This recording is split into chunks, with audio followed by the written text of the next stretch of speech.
The president of South Africa, Cyril Ramaphosa, visited the Oval Office this week. Mr. Ramaphosa said unity doesn't always mean getting your way. None of us want to feel uncomfortable. Having unity where everyone agrees is probably what a church is all about. But speaking love to the entire world, well, that's another matter. Only God can do that.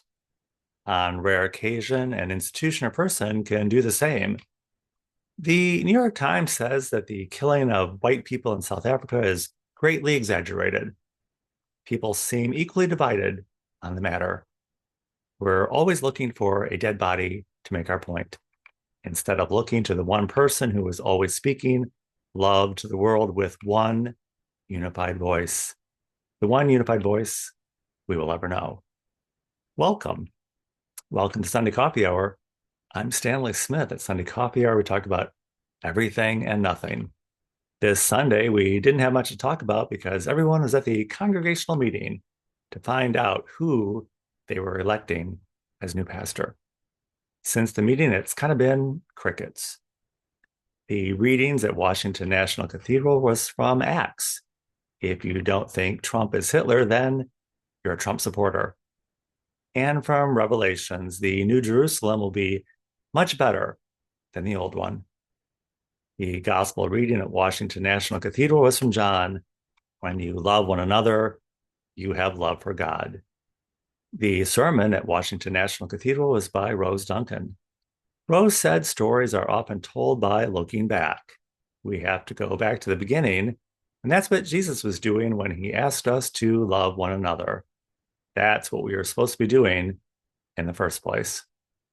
It's meant to always be the beginning of the story. We sometimes forget that. Caring for the people and the place around you in your life and making the world a better place right where you are is what it's all about. That's the beginning of the story. We can't love people in the abstract. We have to love them where they are. Often that's the person right in front of you. We can't love the people we want to love and hate the people we want to hate. Often we're going down the path of narrowing who's included in our plurality. It's sometimes reduced to our immediate family, friends, and community. Then we're wary of the outsiders. Rose said currently we're watching our rights and privileges being wiped away by the stroke of a pen, along with federal jobs lost. Instead of the plurality of people bound together in love, we have a federal government out to get us. They will know we're Christians by our love, personally and federally. It's an aspiration and a warning. Carrying out the love command puts people on notice. We're coming to get you. It's not a command to feel something, it's a command to do something. Loving as Jesus did it's not easy. It's rife with conflict and controversy. We can tell the story by living forward in love, and that is how they'll know us. The sermon at St. James Cathedral was by Lisa Hackney James. Lisa shared about her time last week at a national conference of Episcopalian leaders, which included a small dinner gathering with Marianne Buddy and presiding bishop Sean Rowe. They talked about the future of the church being something more akin to being something new than a revival, something new entering in, but no one's quite sure what the new thing is. Lisa said she was surprised to learn the next day that the Episcopalian Church was going to be closing down its migrant ministry instead of being forced to help resettle the families from South Africa. Lisa said it's hard to speak with one unified voice. It's easy to love our families and find the words and the voice for them, but it's harder to find the words and voice to love the entire world. We often wonder where we draw the lines. Lisa said traditionally the church speaks with one unified voice about topics such as creation, the poor, and the intrinsic human dignity of all people. Sometimes our stands on things get conflated and distorted by the moral outrage machine. At the national retreat, there was discussion that the Episcopalian Church, like any healthy community, has a plurality of voices, thoughts, and views.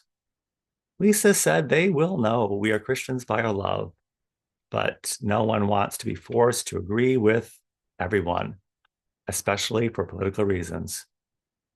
At Lisa's dinner with Marianne Buddy, diners in the restaurant came up to Marianne to thank her for using her voice. Marianne's message is not a new message, but for some reason it was a new message for those hearing it apparently for the first time. It's a message that's preached each Sunday from the pulpit. There is a time and a place. Christ asks us to love one another in this time and this place. No one wants to be forced to do so or be judged for how they do so. The time and place is always now, and the plurality is always with God. He knows that, but for some reason, we need to hear it the first time and in a new way. And it's in those times that we can speak with confidence with one united voice. Memorial Day is a time and place that holds the public space. It speaks to many and hits the same chord. Like sports, politics, and religion, it occupies a space that speaks to relationship beyond ourselves. Places like Washington National Cathedral and recently the Pope have occupied the space of public church. People put a lot of time and energy and money into it.